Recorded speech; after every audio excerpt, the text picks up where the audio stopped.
Welcome to Gunners Are Us, where we are positively Arsenal. And that we are. We really are. It's getting old now, the amount of It is, positively. Yeah. People are going to stop listening because it is a very positive situation here at Arsenal. I'm very happy about it, though. It's getting almost annoying, I imagine, for other fans. It is very annoying. I'm sure it'll come crashing down. Yeah. And it hurts inside. We can enjoy it for now, though. We can enjoy it for now. And of course, we are live every week, Wednesday, 10 a.m. English time on TikTok. So we're there live right now. We've got some people over in the chat now. Someone already said it's like Twilight Zone seeing Arsenal fans happy. It is. It Feels is. like it. Yeah, and I'm going to just ride this wave until it comes crashing down, like I said. But you can also listen to us on Spotify, iTunes, anywhere you get your podcast, Gunners Are Us. We are also over on TikTok, Gunners Are Us, Gunners Are Us podcast. We're posting 2 videos a day down there. So obviously go give that a like and a follow. Other than that, though, it's been a good week. I'd say it's been one of the better weeks. It's been it just keeps going. I mean, obviously we had the blip with Porto, but this year's been an odd one. 2024 in general, if you look at it, I think we've played 6, scored 25, conceded 3. It's a crazy stat like that. But the cool thing is, well, I say the cool thing, the negative that comes with that is I think in January we went out of the FA Cup, losing to Liverpool, which kind of had a little blip in the good run. And then in February, we lost to Porto. Yeah. But then we've gone back to winning in the league. So the league, 100%. As long as that continues. But the other competitions, I'll take it. If all the other competitions die off and we just win out. Like if someone could say to you right now, this is all happening for a reason. We're going to win the league. Yeah. You're going to go out the Champions League now. And you've already gone out of the other cups. I think I asked you this the other week, didn't I? Would you take the league or the Champions League? I think it's the league, isn't it? I'd take the league just because of what it is. Just because you have to beat every team. Well, you don't have to beat every team, but you have to come out above every team in the league twice, and it's a long run. So if you win if you win the Premier League, then you're very good. Like the Champions League, you can it's knockout, so you never know. But the league is the long run. Like if you can do that. It's so tough, isn't it? Obviously, it'd be nice to win the Champions League, just because we haven't done it. Yeah, and we've got absolutely no European history, really. Yeah. So that's the one, and I think that showed in the Porto game a couple of weeks ago. So James in TikTok says hi, hello James. We know you, James. Hello, and if you're listening and you're not watching the live TikTok, jump on the live TikTok because it gets very busy in there. And you can have a little chat with us. You can have a little chat, yeah. But James is over here as well now. So. As far as today goes, we're going to talk a little bit about the Arsenal-Newcastle game, the revenge game, I like to call it. Tastes good. Rio Ferdinand had some interesting comments, and so did Carragher. Yeah. So we'll break those down. We've made some TikToks about these things. You'll see them coming out in the next couple of weeks. And then we've got a Premier League prediction league, as always. Fun. 10 games. 10 games. And we'll get to that. I don't think there's Simon today. Again, he's very busy. So he's very busy. He's very busy, but we'll be getting his predictions in, and I've got his scores for last week. Beautiful. So we'll let you know what's going on there. So to start with, I think we'll start at the Arsenal 4-1. Oh. We're home again. We've been away from home for 3 weeks. Ooh. I think we hadn't been in the Emirates for 3 weeks. A bit homesick. Yeah, and obviously we'd maintained our winning record. Yeah. But I mean, coming back and the atmosphere was so good. They'd obviously pushed it as well because they'd done like a video on Twitter or X. They were offering, I think it was 2-for-1 beers on anyone that bought beer, basically. There was a fireworks show before. There was a light show before. There was a couple other things. I think they told people to bring their own murals and flags. They handed out giant flags to wave around after goals. Nice. They went big, I think, and that showed in that first half because the first half was just electric. I've not seen. I'd say Arsenal. I'd say any team really play at that kind of velocity that they did in that first half. I think it might have been a dry run for Porto. Yeah, because Newcastle are very similar to Porto with they don't want the ball in play very much. They want to slow everything down. They want to be behind the ball. They want to counter attack. Yeah, it was very similar to Porto, and I think they might have gone out with the intention of. Imagine this is Porto in 2 weeks' time. You have to overcome a 1-0 win from them at their home. How are you going to attack that first half and make sure you have to get those 2 goals? Because, for example, if we played like that against Porto and we go 2-0 up, they have to then come out and then it's going to become a basketball game. So I think it was a dry run for Porto and just kind of getting ahead of I'm sure they're going to do the same thing. 2-for-1 beers on a Tuesday, Wednesday night in 2 weeks' time. Yep. Big European night, the Emirates. They're going to need the crowd. It just felt to me like it was just a dry run. But as far as that game, I thought it was amazing. That was wild. Like I watched it on my phone, and this is becoming a pattern. I do watch a lot of these games on my phone quietly while we have something playing on the TV. And my girlfriend's getting a little bit too used to me belly laughing while I watch Arsenal. It's the only way to react, isn't it? Because it's just, I don't know. It's hard to explain. Obviously, this is kind of historic, actually. Like, as weird as that sounds, the actual run we're on right now is going to be talked about no matter what happens, because we're actually breaking records. Ollie Russell, GK in TikTok, has said that he felt actually disappointed to concede. Yeah, it's weird that I think someone brought up the fact that in 2021 we went 3.5 games without scoring a goal. Yeah, and that's the first time Arsenal had done that in like 100 years or something. And then the other day, we officially became the first team ever in the history of the Premier League to score 2 goals per half for 3.5 games. So we scored 2 in every single half for 3.5 games. And yeah, to go from that, and we're thinking Socrates, Mustafi, we couldn't keep people out of our net. Emery had us taking 30 shots on goal against Watford, away from home, 2-2. And then you fast forward all the way to this week, and they're talking about the XG and shots faced. We faced like 5 shots on goal this year. We don't see chances. No, and our XG is less than 2. The closest team is City with 7. Yeah. It is so, honestly, like I said, this is going to be talked about for a very long time. To score 2 in every half like that, to score this many goals, because it is just pouring in. Like we said over Christmas when we had that horrible patch. Yeah. We had a 3-game patch where we deserved to win a couple, and then the Fulham game was that really bad one. But it just felt like they don't know how to actually get near the goal. Well, goal difference doesn't seem to be usually something we can rely on. Like in past seasons, we're sometimes in and around the talk of the win the league. Like we get close, but goal difference is never anywhere near. Like last season, our goal difference wasn't near Man City's, even though we were ahead of them. Yeah. If we ended up ending the season level points, goal difference wasn't in the conversation. Well, we're one above City now as far as goal difference, and we're about 6th ahead of Liverpool now. That's rare. It's crazy. It's honestly crazy. Like it's just not, considering this year we were told you're rubbish going forward now, but defensively you might be more sound. To be at the top of both of these metrics is just an odd place to be. Like to suddenly be clinical. Goldbridge made a good point about it because he bigged up Arsenal. Manchester United. He bigged up Arsenal quite a lot. Talked about us being unstoppable at the minute, which is very true. But he said this point of the season last season we played Newcastle in a similar game. It was 0-0. 0-0, yeah. Low block can figure it out. And we could have scored 2 within the first 20 minutes, but we didn't. Yeah. So going into this game, it was clearly if you get the chances, take the chances, and we really did. And I watched bench cam this morning. And the way they celebrate just getting a corner shows how important those corners are. Those set pieces are, I think, massive because they almost crack open a low block. So you can't do anything about set pieces if you're doing a low block, because if you're doing a low block, you kind of accept you're going to give away set pieces because you're just willing to get the ball away from the goal. Yeah. But now you're doing a low block against us, but you're trying very much, don't give away any set pieces in and around the box. Don't give away a corner. So you have to hit it upfield, which means they got to take more chances with their clearances, which means you could shank it, you could hit it up in the air, you could miss the ball, and we get in. So not only is it kind of putting a little a hole in the low block, it's also fearing them into not giving away set pieces, because once they get the set pieces, and you could see how worldly renowned our set pieces have become, because Porto we had 10? Yeah. And about 6 people would just hit the deck as soon as the ball came in, just hoping that the ref would give something.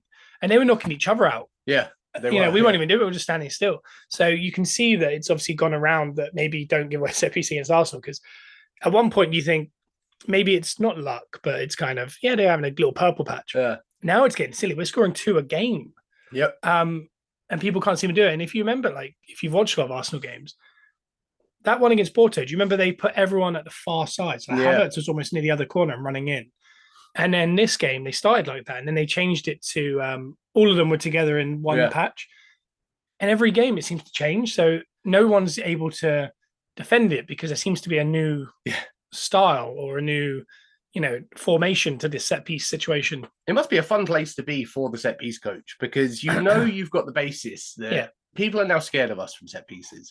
We're scoring set pieces. You can start to come up with really interesting ways to combat other teams figuring it out. It's a fun place to be, to get almost not a guaranteed goal, but at the minute it feels like guaranteed goals. Yeah, it's crazy. It's such a blessing. I said the other day in our group assignment that we're kind of. I've said it here, I think, like 6 months ago. We're Sean Dyche meets Pep.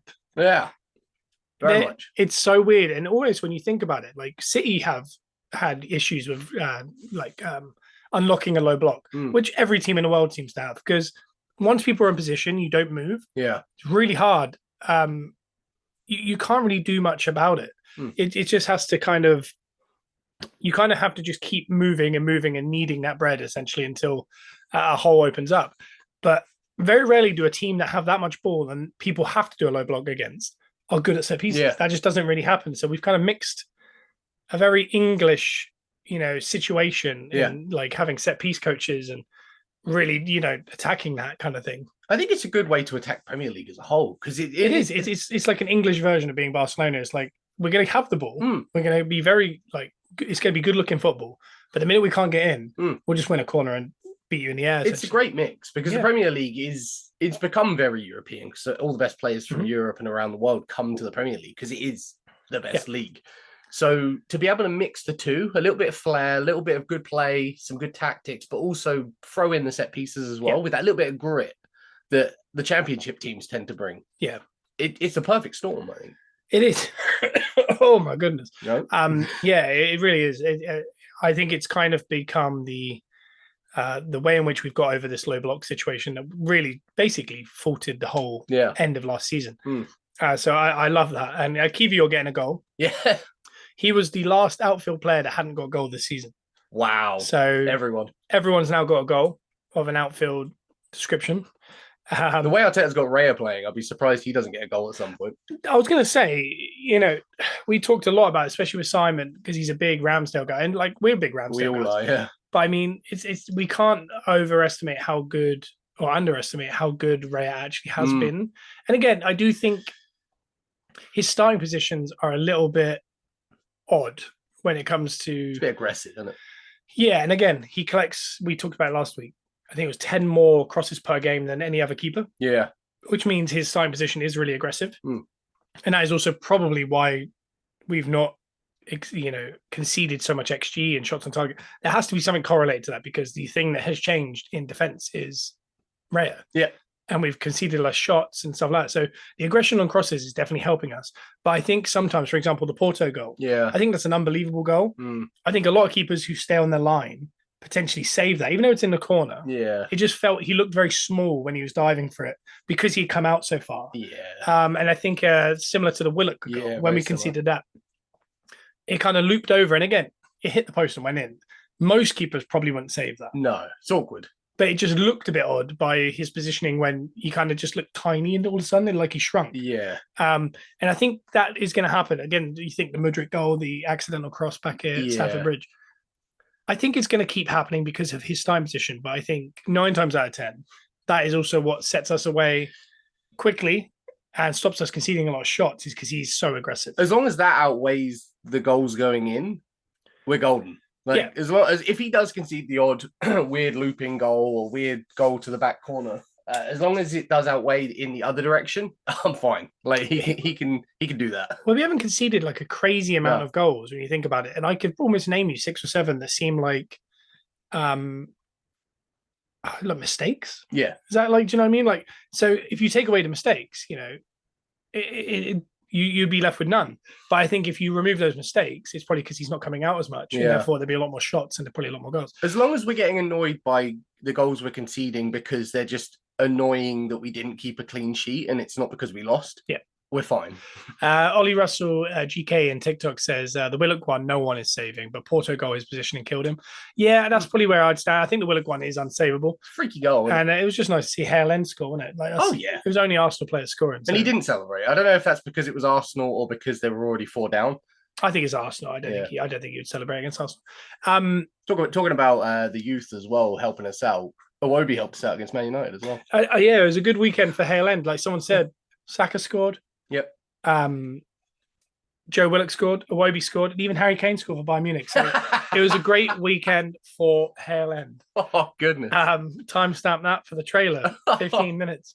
I wanted to get back to Kiwior a little bit because he's done an interesting situation because we talked about last week with positionally, we kind of expect Zinchenko to invert. Yeah. Now Ben White is starting to invert, and Kiwior is now just getting to be like a left fullback that just hits the whole stretch, like overlaps everything. Yeah.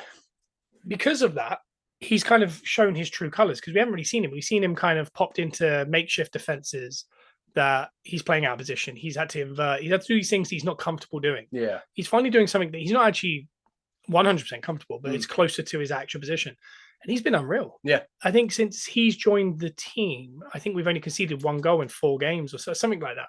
He's very good. Yeah. I've been very impressed with him. He's very no nonsense. He's very much like Ben White, but on the other side, if you know what I mean. Like he's got that kind of nonchalant, I will kick you if you get past me. I'm not going to allow a goal. Yeah. But I will, for 90 minutes, I will overlap. And he was rewarded with a goal. And I was so happy for him because he does seem like a shy human that hasn't necessarily been perfectly fit in there. No. And he's had to wait for his time. He's come from, Poland. And, and you think it must feel so foreign, all of this. It's a big adjustment. Yeah, and then he didn't get straight into the team that he was probably hoping to. Yeah. And then he probably thought, do you know what? I don't know if I'm ever getting in this team. Yeah. And then for Zinchenko to go, who's so important for us, Zinchenko's essentially been out for this run. Yep. And when you think, if someone had said this time last year, you're going to have a run as good as this, but there'll be no Partey, pretty much no Jesus, there'll be no Zinchenko. Yep. And no Ramsdale. No exciting new signing in Timber as well. No Timber, no Ramsdale, no Xhaka. I would have been like, I don't. How would we possibly do that with all those players missing? And we were a much better team with all those players in. Maybe minus Ramsdale. Yeah. And I think we're starting to learn maybe without Xhaka because I think with Xhaka and Havertz, we brought him in to be more an attacking 8. Yeah. Because Xhaka was more defensive minded. But you saw this week, Rice played that role, and he's probably more defensive minded than even Xhaka. Oh yeah. And look, the goals kept coming. So they figured something out, and I do think Havertz is a massive part of what is going very well for us. Yep. But no, I just wanted to shout out Kiwior because I thought he's been really good. I do think they're gonna maybe look to move on Zinchenko. I think so. I think we've got to that point now. Yeah, I love Zinchenko. I think the injuries is what's killing him. I think if he becomes, because I think next year Timber will play left back. Yeah. I think he was going to play right back. Yeah. Instead of Ben White. I don't think Ben White is droppable now. No. And I think because of how available he always is, which is a huge benefit. Like when you're looking at people's talent, I think high up there is just availability. Like you look at Saka, I think he's missed 3 games in 3 years or something. Yeah. That's what managers want. And someone like Ben White is that. He's played through hamstring strains. He's played through all that kind of stuff. So I think Ben White is pretty much undroppable, and so is Gabriel Saliba. The chances I see is Timber becomes the new Zinchenko. Yeah. But I think Zinchenko then might accept, being an Arsenal fan, he might accept I'm going to be the backup. Yeah. And maybe like what Tierney found, I can't actually stay fit. So why would I expect to play 90 minutes every few days? And he's so all in. He wouldn't want to hinder the team. Yeah. If he can't put it together. I mean, we've said it before. Arteta has this way of having these players in the team that if you're not watching Arsenal games week in, week out, you're not picking up on how good certain players are because they don't get spotlit. Yeah. They just do such a good job. Like you said, Ben White, Kiwior, Xhaka was that. Tomiyasu's another one. Like these are like highly underrated players outside of Arsenal fans. Like we all know how good they are and how important they are, but the outside world isn't seeing how good they are. And again, with Xhaka, Wenger's done it again. In 2016, he signed young Granit Xhaka just for him to go all the way to Germany and stop Harry Kane winning another trophy. Yeah. It's a very interesting. Xhaka, again, very similar to Havertz. I think Xhaka was never accepted as a good player. Arsenal fans, I think we went in and out of it. But by the end, I think they found his true position, which was in a left-sided 8, in a midfield 3 that had one anchor, whereas he had played in a double anchor for years. Yeah. And at Leverkusen, he's playing in a one anchor and a left 8. Like they found his best position very late, and he's a very good player. and he's very coachable. I think Havertz might be the same. Yeah. He's played in and out of his best position. We don't know exactly where that is, but he allows you to play any kind of football around him if you simply put him in the team. Yeah. So you put him at left 8, he'll figure it out. If you put him at number 9, he'll figure it out. If you put him at left side 10, he'll figure it out. And the team plays good around him. And I think he's such a selfless player, similar to Xhaka last year, that from the outside, they're going to see a price tag and they're going to talk about, but for this much money, should we really know what his position is? They're going to make up all this stuff. Or should he get more goals? Yeah. Should he have more involvement? And like he said, when I asked him about the goals, he said, I don't care. As long as Arsenal win, I honestly don't care if I score. And that's what the kind of player that I think Arteta has been looking for. Yeah. Is someone who thinks like that. Yeah. Because, 3 weeks ago, they were talking about we're the only team that need a centre forward. Now we're breaking all the records. Yep. So it's a bizarre. We're in a bizarre situation because you almost don't want them to think, don't buy a centre forward because we do need a centre forward. Yeah. But I don't think we need to necessarily go is 150 million for a centre forward because I think we might play better with a false 9. Yeah. In Trossard or Havertz, because you've seen the difference when Eddie comes on. The immediate, like that's how Tony would play. He's kind of right on the last man, and he doesn't touch the ball. Yeah. Because he can't. Yeah. Because he has to come in and get the ball and come around. That's not the work that's needed. Yeah. No, so I don't know if an out-and-out centre forward would probably help the team. I think more wingers. It sounds weird, but I mean, if you're keeping Trossard, you're keeping Havertz, and you're keeping Jesus, I would go and buy a world-class winger to back up Martinelli and Saka. So that Saka definitely needs a backup. Yeah, Martinelli does because it's only Trossard, and if Trossard's playing number 9, a couple of wingers. I think Rafael Leao from Milan obviously would be a good one, but I don't know because his stats are so poor this year. Yeah. I really like Neto from Wolves. I really think Neto from Wolves would be an amazing signing. And they're going to lose, obviously, El Nani in the summer, and we're also going to lose potentially Partey. But I think I read last night that Tomiyasu, Partey, Zinchenko, and Timber were all in training yesterday. Oh, nice. Nice. Timber obviously is further away than all of them. Yeah. He won't necessarily join the team yet, but he's getting close. He's in the Champions League squad. If we go through Porto, I think you'll see Timber. Yeah. But it's the fact that we are getting close to having a fully fit squad. And again, I'm sure someone's going to get injured along the way, but touch wood. Touch wood. But it feels very close. And I think once you've got Partey in that team, it becomes such a strong team. And again, only 11 players can start a game. Yeah. But it does feel very helpful that if you, for example, if we get through Porto in the league, you could play that starting 11 that we're currently seeing. But then midweek, you could replace Rice with Partey. Or you could have Rice go to left 8 and Jorginho come out and Partey come in. Yeah. And then Havertz goes up top. Yeah. And, you can really move it around and you're not necessarily a detriment to the team. It's actually improving the team. Yeah. Because I still think Partey is our best midfielder. Yeah. And we haven't really seen him in this run at all. Yeah. It's been a very, I don't know. We've got used to not having him, but I do think we're still better with him. But the style in which we play is very different to last year, whereas Zinchenko was so important. Whereas now, we're looking at Ben White and Kiwior who just overlap. Yeah. Is really important. So it's all changing slowly, but they're becoming unstoppable is a good word. Dominance is a good word. And again, like I said at the start of the show, it's football. It's people are going to figure it out. And again, I do think we are morphing so people can't figure it out, but teams are going to beat us. Yeah. And I think March pretty much will decide the Premier League, I think, because I think Man City's next 3 games essentially are Man United, Liverpool, Arsenal. Yeah. If they win all 3 of them, they've won the league. That's big. There's no it just won't. If they get through those 3, that's it. If they were to lose to Liverpool and then and then we beat them, or for example, if they beat Liverpool and then we beat them, I think it's still because Liverpool probably win the same time. Yeah. And we'll drop points somewhere. But if they win all 3, it's going to decide. I think it will decide the whole league. Liverpool also got Brighton away, I believe. Yep. In that same time frame, we've got Chelsea. Yep. By the end of March, I really think we're going to know who's probably going to win the league because I think someone's going to be 5 or 6 points ahead. Yeah. Won't guarantee the league, but it'd be very close to. My birthday wish in March is that we come through unscathed and we're still in the race. It's tight, but before we move on from that game, the 4-1 was amazing. That first goal was bizarre. And I said on the show, if you go deep enough in anyone's goalkeeper ranks, Karius will appear. And he did. And he did score an own goal. He didn't technically, but that was a weird first goal. Like the Gabriel header, it's not in for ages until their own player just knees in with no one around. Like he just panicked.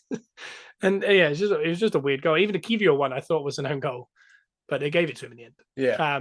They did look very much like an own goal. But that I see it as a revenge game. Oh yeah. I hate Newcastle at the minute.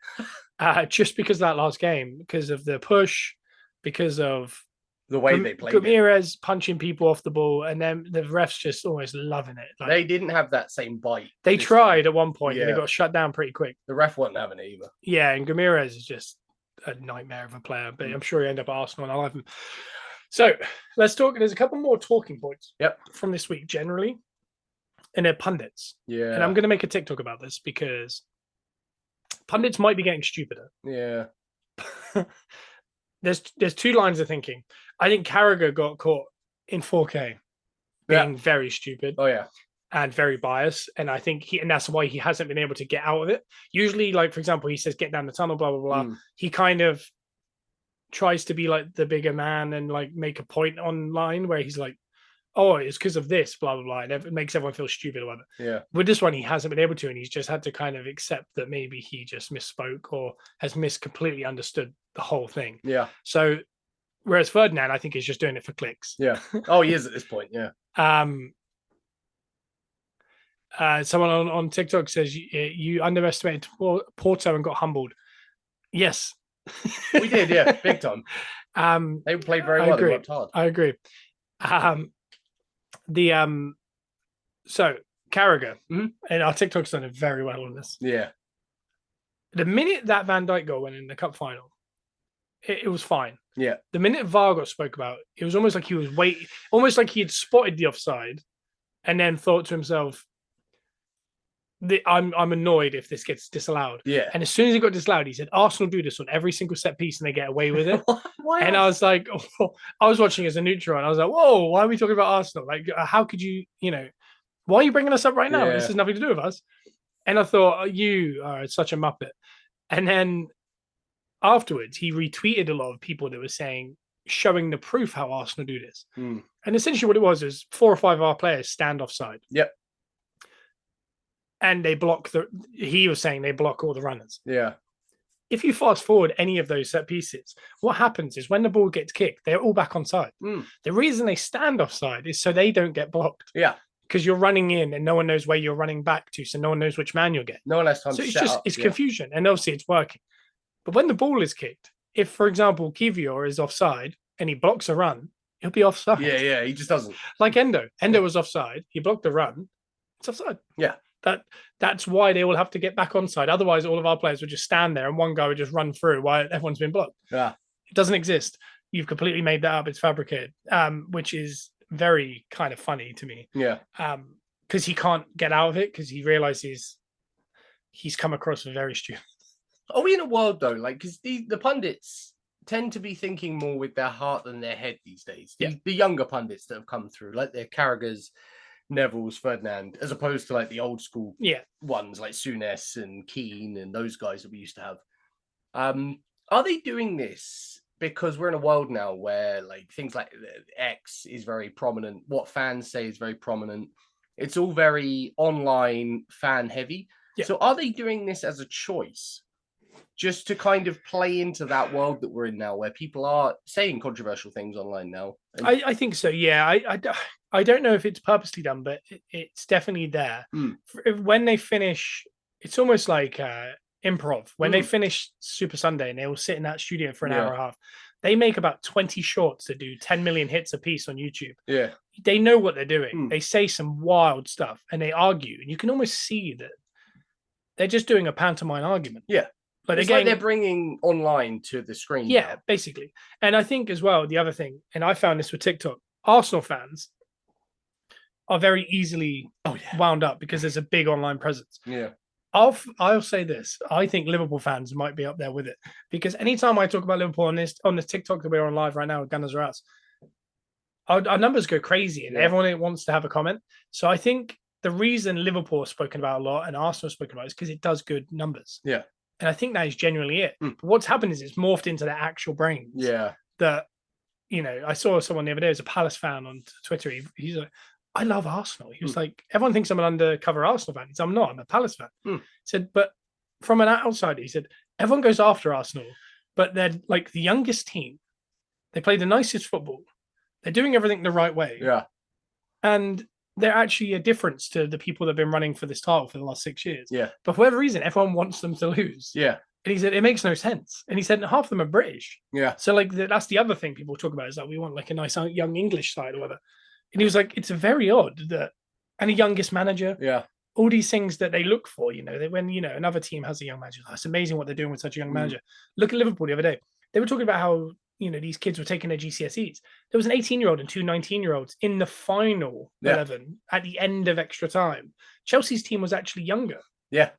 But afterwards, they're like, oh my God, Liverpool's kids beat the bottle jobs. I get it. It's funny. That's funny stuff. But the team that Liverpool ended with has a higher overall age than Arsenal's week-to-week team. Yeah. And all we get is like rubbish, basically. Like, they do this, they over-celebrate. And stuff.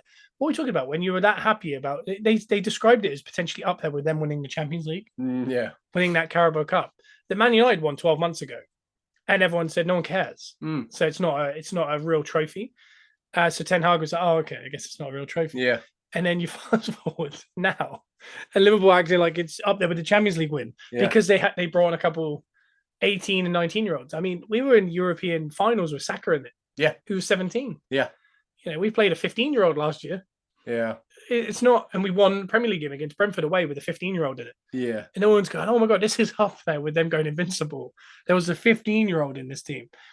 That stuff is just so weird to me. Yes, Chelsea, that is the definition of bottling it. When you spend that much money and your team was getting stronger as the match goes on and theirs was getting weaker, that was definitely true. And I think people that are saying, oh, Chelsea's team was younger, you're missing the point a little bit. Like, I think someone said Liverpool's final 11, only two of the players playing, which was Diaz and Van Dijk, I think, would get into their first 11 week to week. Yeah. So they were playing essentially with 9 backups.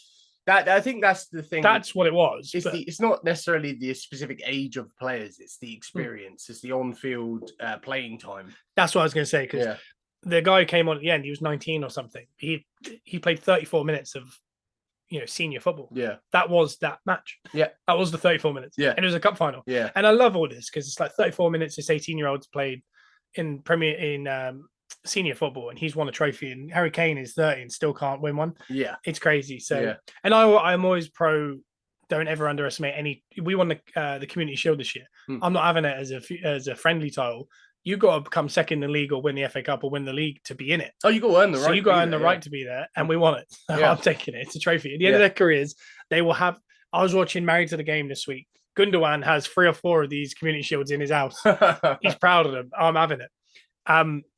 The other crazy comment was from Rio Ferdinand. Ooh. And this one might be crazier than all of them because he's got to be doing it for clicks.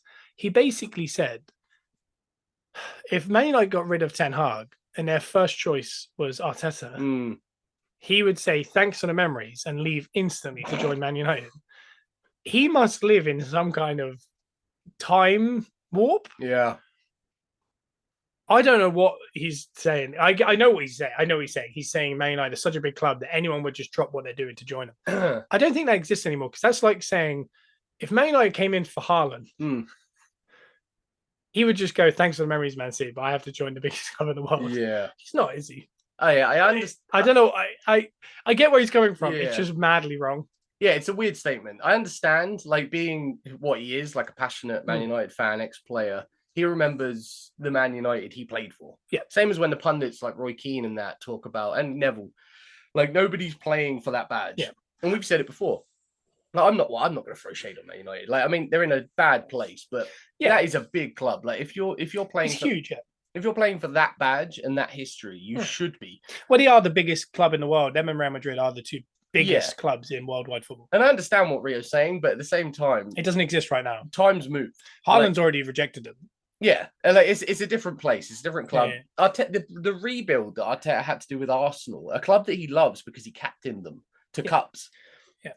To do that again, after we're at the other end of the rebuild now, when he can start to enjoy it a little bit. Once he's done with Arsenal, he can only go to big clubs. And I think that'll be his life. He'll be the Pep. He'll go to Bayern Munich. He'll go to Real Madrid. He'll go to Barcelona. He'll do one at PSG. I don't think he's going to go to Dortmund and rebuild them or anything. Like, I think this is... I don't think people underestimate how hard what he's done has had to be. Because honestly, we talked about earlier with Emery facing 29 shots in a game against Watford.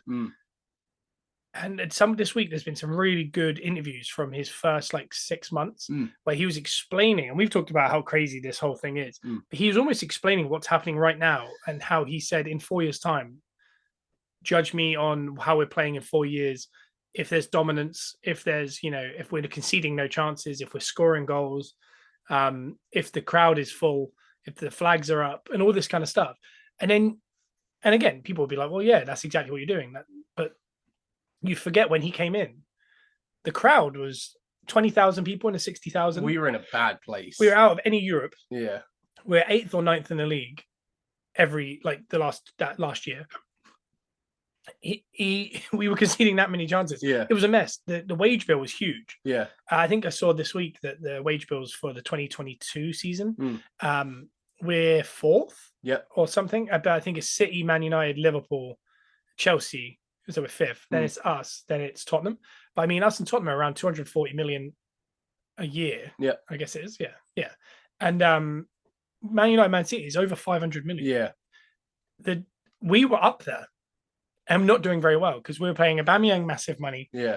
Socrates, Luiz, Lacazette. Yeah. There was all these players. Torreira came on a huge wage. Ozil.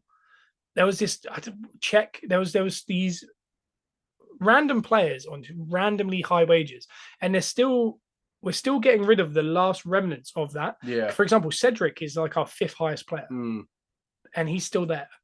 That makes no sense. That happened under Arteta, but under a very bad director of football. And again, for example, yesterday was the day we finally paid off Pepe. It cost us 130 million overall. Wow. That player. And we finally paid him off yesterday. That is done. We completely eradicated of that debt. Yeah. But 130 million, that's how badly those deals are being done.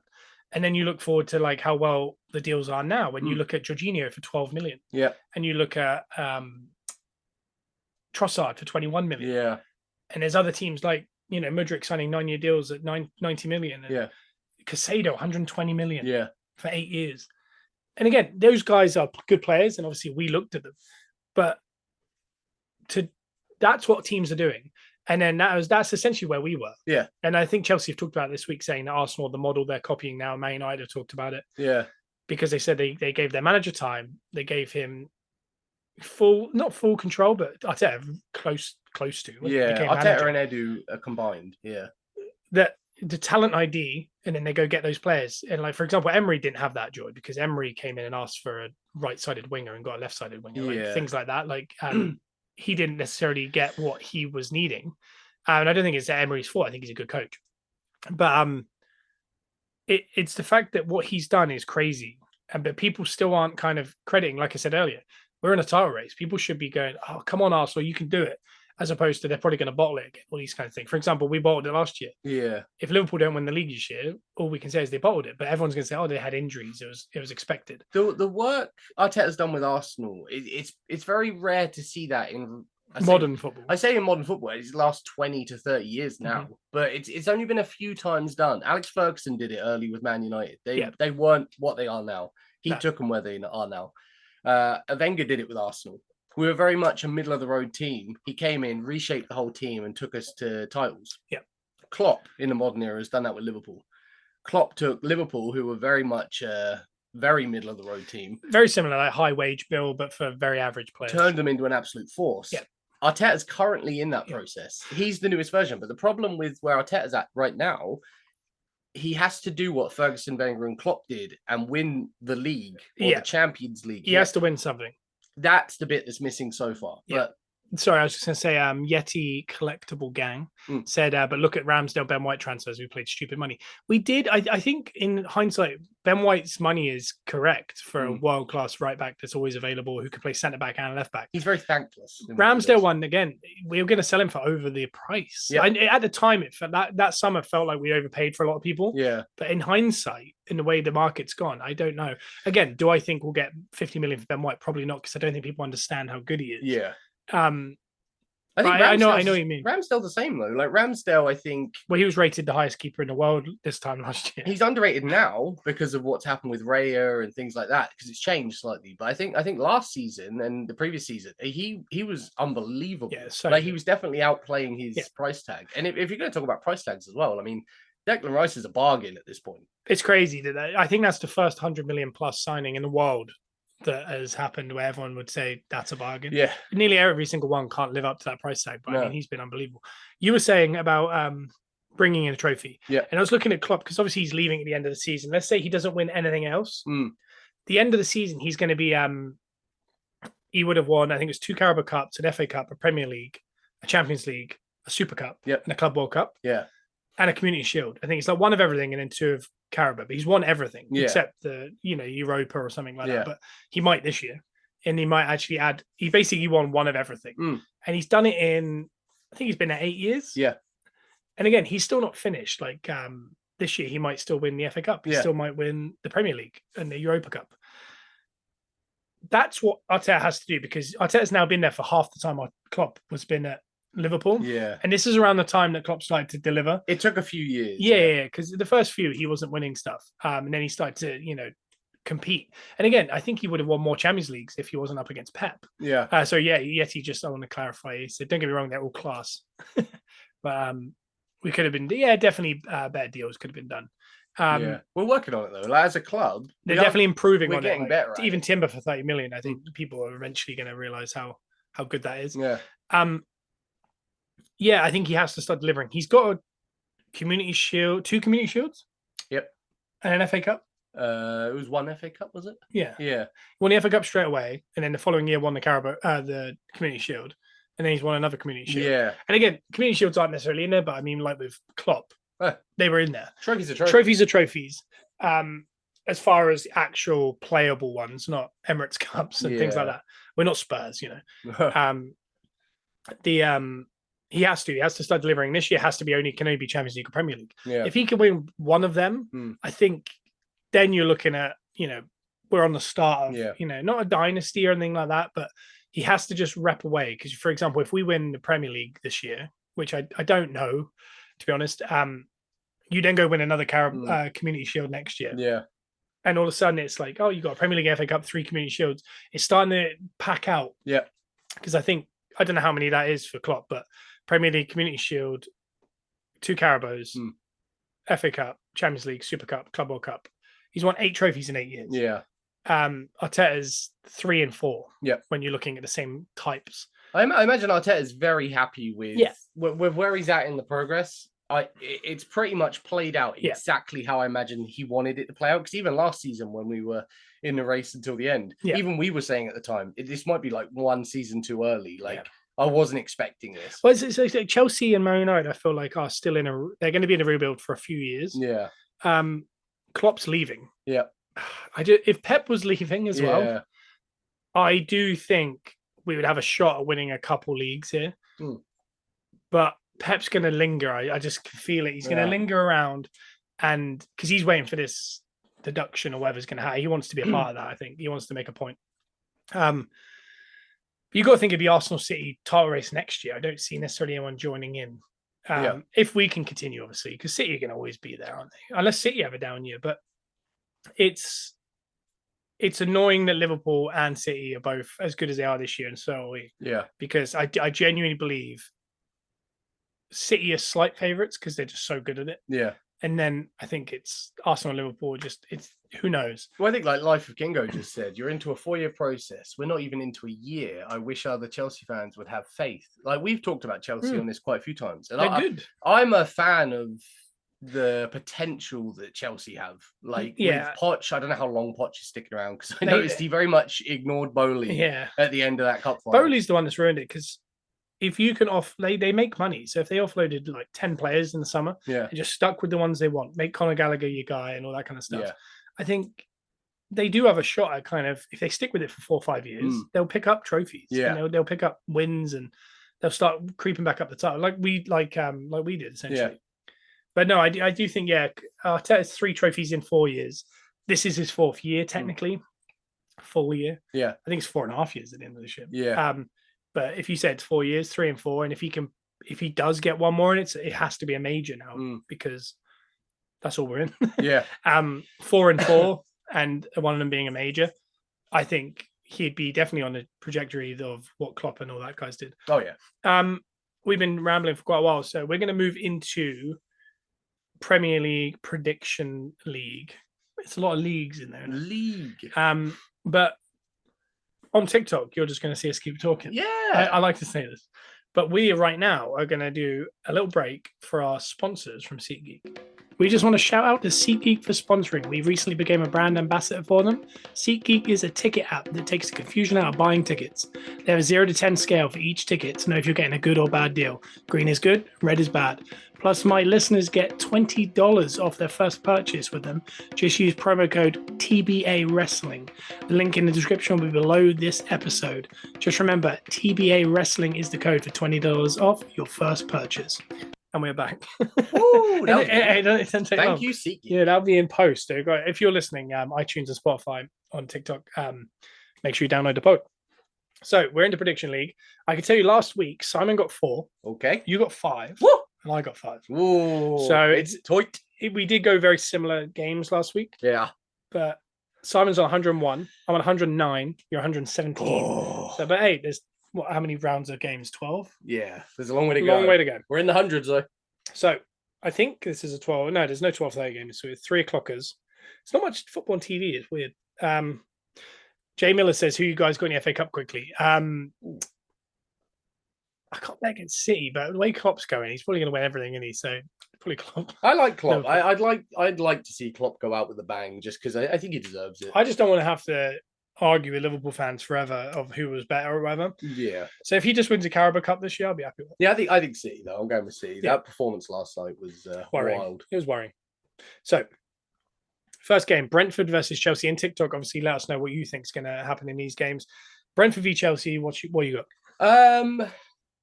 It's tough. I like what Brentford do, but they're not quite the Brentford that we wish they'd be. Chelsea are obviously not the Chelsea we wish they'd be, but I think off the back of the performance against Liverpool, I know they did technically, I'm going to air quotations, bottle it. Mm-hmm. I think Chelsea are going to win. I think they're going to come off the back of that. They're going to see what they did because the work they put in that cup final was good, and I think they're going to replicate it, and they'll do a much better job against Brentford. I'm going to go 2-0 Chelsea. Cool. I'm going to go. I like Tony and Mope up there. I think it's a nice little mix. I'm going to go Brentford at home. Okay. I think this is a 3-1 win for Brentford. Are you telling me you've gone devil's advocate? I don't say it, but yeah, for sure. The next game is Everton versus West Ham. Okay. So Everton this week gained back their 10. Well, they gained back 4 points off their 10-point deduction. Yeah. It's a 6-point deduction. They've obviously got other fines or potential point deductions coming their ways, as do Forest. Yep. We don't know if it's going to be in this season. This is massive for Everton because they got them out of the relegation zone.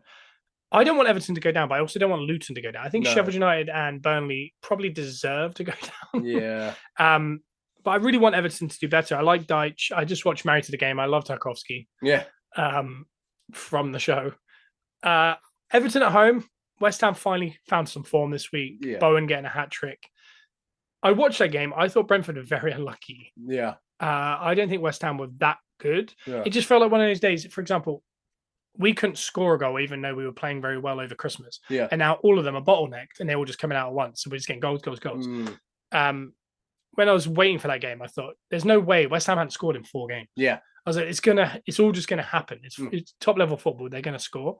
And it felt like every shot, have Emerson scoring from like 25 yards. It felt like one of those days that everything was just gonna go in. Yeah. So I don't think that will last. I don't think they can't score, but I just don't think they're gonna score 4. Yeah. I'm actually gonna go Everton. Pickford's up there with the most clean sheets. I'm gonna go 1-0 Everton. Oh, This is a really tough one because Everton do like to surprise us, and West Ham haven't been surprising us. But I'm going to play devil's advocate. I bet you I are. think, yeah, I'm going to go West Ham. I think they're going to carry the momentum on, and I think they're going to get a win. I'm going to go 2-1 West Ham. Okay. So if you think about it, it's probably going to be a draw, isn't it? Yeah. You know what I mean? The next game is Fulham versus Brighton. You'll be looking for Muniz to score some goals for you. I know. in I your had to bring him fantasy in. football. My fantasy's a mess at the minute, but I had to bring him in because I couldn't afford anyone else. This is an interesting game. I don't rate Brighton. I don't know what's going on with Brighton. Yeah. They're a weird team. Yeah. Like I said, Xabi Alonso looks like he's going to go to Bayern Munich. Okay. Tuchel's leaving. Mm. I think Tuchel might end up at either Liverpool or Newcastle. Okay. I think Xabi Alonso is going to end up at Bayern. Yeah. Because I think he might be settled in Germany. Yeah. Because he played at Bayern Munich, I think, right at the end of his career. He's doing so it's so weird. I find Bundesliga so weird. Because even the players do it. They kind of, they'll go to like Dortmund. Mm. They'll play 3 years at Dortmund. They'll be so into Dortmund. Yeah. They'll win a league with Dortmund, or they'll take them to a cup final, and then they just leave for Bayern Munich. And just like, it's like Liverpool every year facing against City, and then every now and then Salah's like, "Oh, it's good to see." Yeah. It's such a weird division, and even the managers do it. Like the best managers come from like the teams that do really well the year before. Yeah, they just buy the best players from the Bundesliga and the best managers from the Bundesliga. It's a very odd kind of situation. I don't know why I started talking about that. I think it was because I thought De Zerbi might end up at Liverpool. It's a good talking point. I think Xabi Alonso, I'd like to see him at Liverpool, but obviously he's set on what he wants to do. For Arsenal reasons, I don't want Xabi Alonso there. I would like De Zerbi. Not that I don't rate De Zerbi as a very good manager. I just don't think he might be. There's a feeling that I think he could do well at City. Yeah, because of the style of football. Yeah, I think he could be a bit Emery-like, where Brighton maybe is too small for him. Yeah, but maybe if he went to Sevilla, maybe if he went to Tottenham, he would do very well. Very similar to Potter. Yeah, I think so. I think he needs that little bit mid-level and overachieve, as opposed to the pressure of a big job. And Liverpool with the high pressing and stuff, it's just not kind of his style. So I don't know. You'd have to rejig the whole team and new signings and teaching old dogs new tricks, essentially. So I don't know if De Zerbi fits, but I could see him there. He's not going to be a Brian next year. I'd say that. Fulham. Fulham are a weird team. They beat Man United away from home. Yeah. They couldn't get a win for a while. Then they won 5-0 back-to-back. Really, there's about 3 or 4 teams about mid-table in the Premier League that are so inconsistent, and Fulham are one of them. Yeah. I'm going to go 2-2 draw. Woo! Because I really don't understand which team's going to turn up. There was a part of me that was hoping we'd go slightly different predictions on these ones, just to see what. Are you going to draw then? Just to see what we could do with the league. No, I'm not going to draw. Oh, so we are going different. Yeah. I'm going Fulham. I think Fulham have a bit more than Brighton these days. Wishful thinking for your fantasy team, but okay. What is it? 2-1 goals from me. What are we looking at? You're going 2-1. My god. I'll go 2-1, 2 from Muniz. Yeah, of course you are. You got Espentine. I can never say it. Estupinian. No, I don't. Okay. I don't think I have any. I had Gross until I took him out stupidly. What a player he is. Yeah. Newcastle at home to Wolves. I have a strong opinion on this. Okay. Wolves going to win this. Whoa. Yeah, I'm going to go that. 1-0. Yeah. Away from home. Neto on the counter. That's a good shout, actually. I would love that as well. I think it'd be really funny. Newcastle were knackered as well. They played a full extra time and penalties last night. Yeah. Just went through on the last penalty against Blackburn. And they played a pretty strong team. Yeah.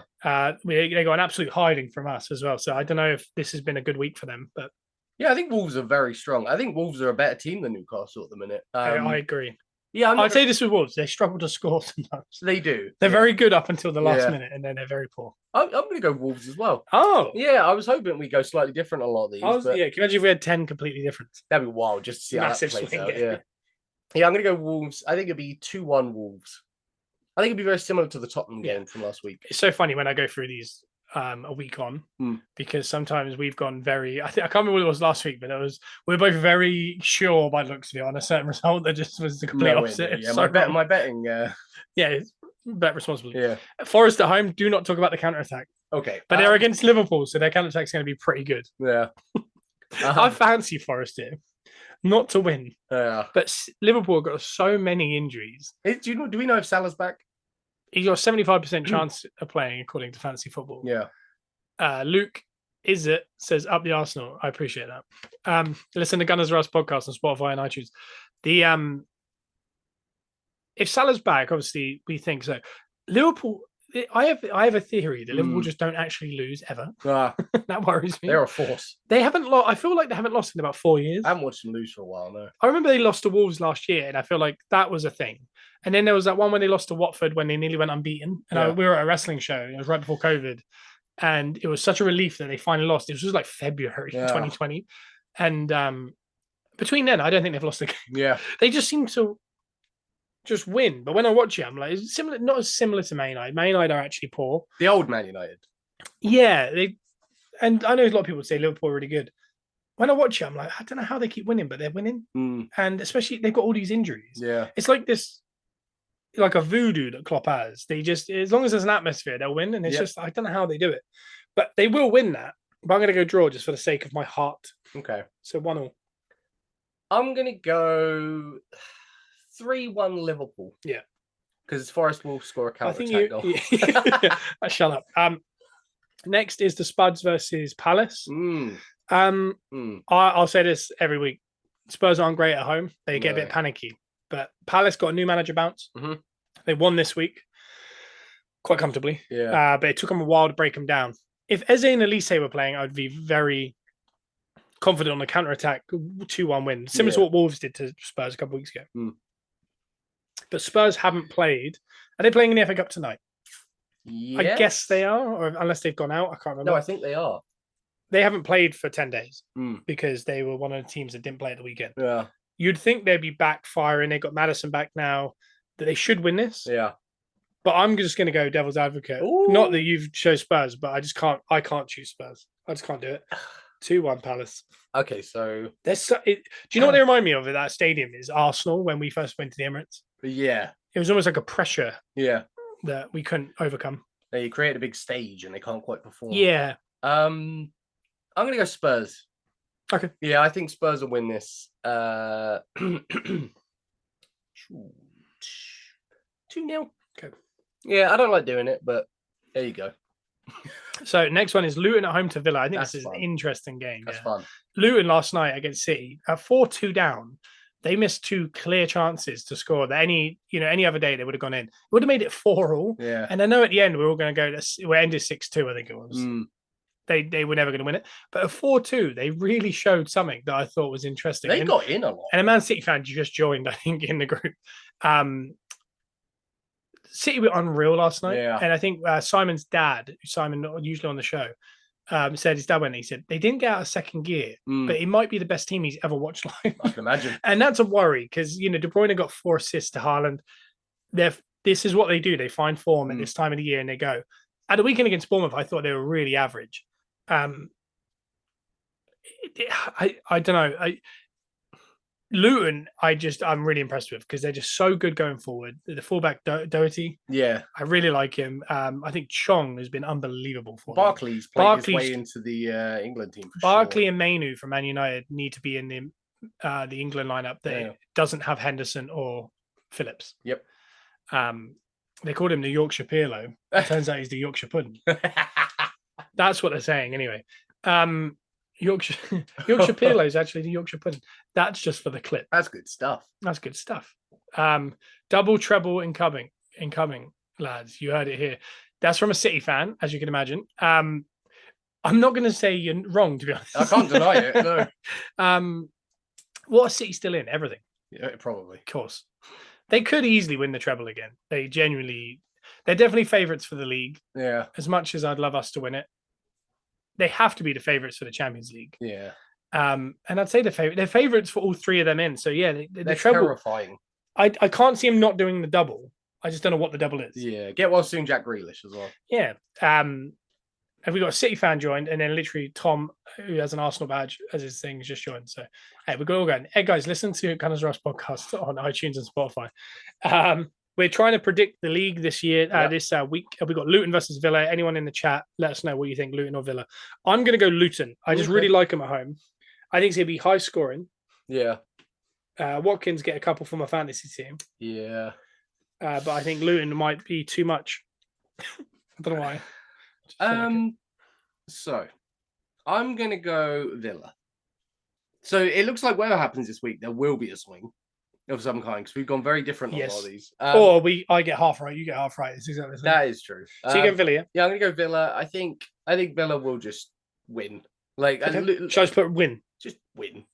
No, I think it'd be Villa 2-1.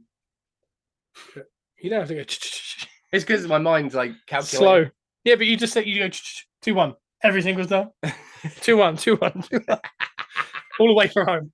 The next game is Burnley versus Bournemouth. Okay. I don't want to talk about this. No. But Bournemouth are going to win that 1-0. Yeah. Yeah, I'm going to have to go Bournemouth as well, I think, on that one. 2-1? 2-0. And no. No. Very nice. The last penultimate game is Man City versus Man United. So MCFC Williams 90, who has just told us they're in the quarterfinals of the Champions League, the FA Cup, and 1 point behind Liverpool. Yes, it does look daunting for everyone else. Good. Very impressive. Do you think you'll win that London? Some would say it's the London derby when Manchester City play Man United. A lot of travelling in for that one, yeah. There's a lot of travelling to the city. I will say Man United are a little bit awkward for City. I don't know why. Yeah. And I'll tell you who is always awkward, Rashford. Yeah. I don't know why. I think the underlying metrics of Man United, even though they're winning, is very worrying. And I think they've been shrouding how bad they actually are with wins. And I know they lost to Fulham.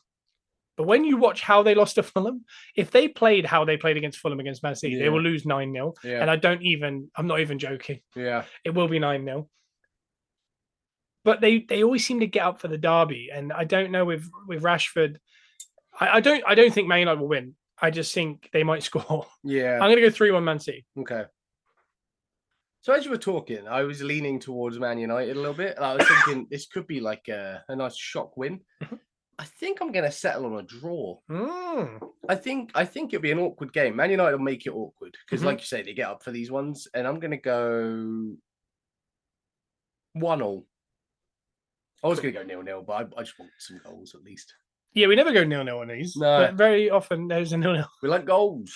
We do like goals. The last game of the week is the Monday Night Football, Sheffield United Arsenal. So I don't like how confident Arsenal fans are getting. Because just remember where we've come from. I'm never confident. Yeah. I remember Phil Jagielka going in goal for Sheffield United. And I remember Yaya Kolo Toure giving away the ball and a friend of mine laughing in my face as we lost 1-0 to Sheffield United in 2006. They've caused us problems. They're a nightmare. I don't think this necessary. Tom in the chat has said 6-0 Arsenal. Fair. Well, this is what I'm worried about, Tom. I'm worried, Tom, that we're not going to win 6-0. I understand the confidence, though, because we can't help but score these days. I'll say this. Newcastle 6 corners. No, yeah. Newcastle won 9-0 at Sheffield United. Yeah. I don't think that's going to happen ever again this season. Everything tells me we should probably win. But the worrying feel, I had the same with Burnley. I thought we would lose to Burnley. Yeah. Because I think Turf Moor, I think Sean Dyche, and it's not the same anymore. Sheffield United aren't actually very good. Yeah. We should win, but anything can happen. And that worries me. I'm going to go 1-0 Arsenal. Okay. Whoa. Oh, that'd be stressful. That'd be a stressful watch. Yeah, I don't know. I'd love it to be, carried on how we're doing it and score 2 per half again. It just worries me. That's all I'd say. Just because if they get up for it on a Monday night, the pundits are going to be ripping us apart probably. Oh yeah, something's going to happen. The pressure. We keep going on third. We're having to watch Liverpool and City win and then having to keep up. Yeah, that's never fun because the pressure's there. When you go on first, you win. You can kind of hate watch and with excitement. But when you're going on last, the players must feel the pressure because if City go and smash Man United and Liverpool win, I don't know where they are, away to Forest. Yeah, there's a chance that they're going to feel that pressure finally of just we're behind by 5 points. All of a sudden you're like, oh god, we have to get back up. And again, I prefer being in this position than we were last year because last year all the talk of bottling it and you're going to win the league.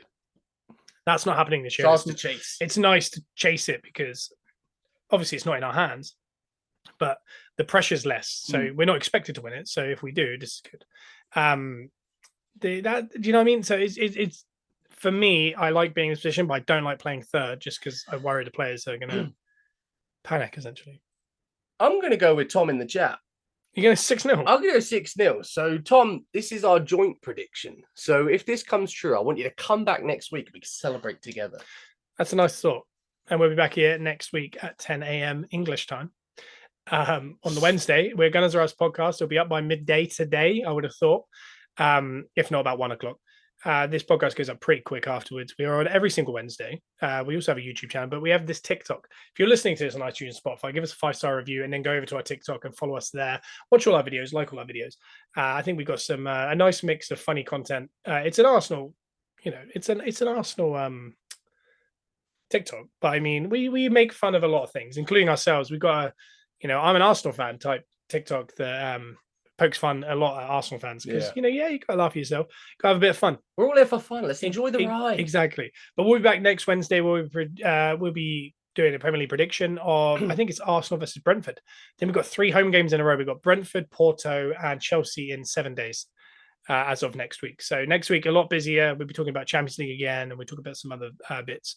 But for this week, that is everything. And I'm hoping that Liverpool and City drop points and we can win. If not, we can just talk through it. We can just talk through it. You know what I mean? We'll talk ourselves around. We can make us feel better about ourselves. Yeah. But that is it. Have you got anything else to say? Yes, I do. Oh, you got your thing, haven't you? Yeah. Cool. I got my thing. Okay. Are you feeling the pressure? A little bit, yeah. Okay, a little bit jittery. Playing Sheffield United. Here we go. All right. Well, I'll see you next Wednesday, and Joe's got something to say.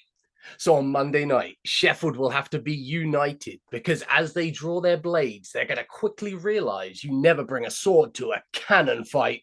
Come on, Arsenal! I think that's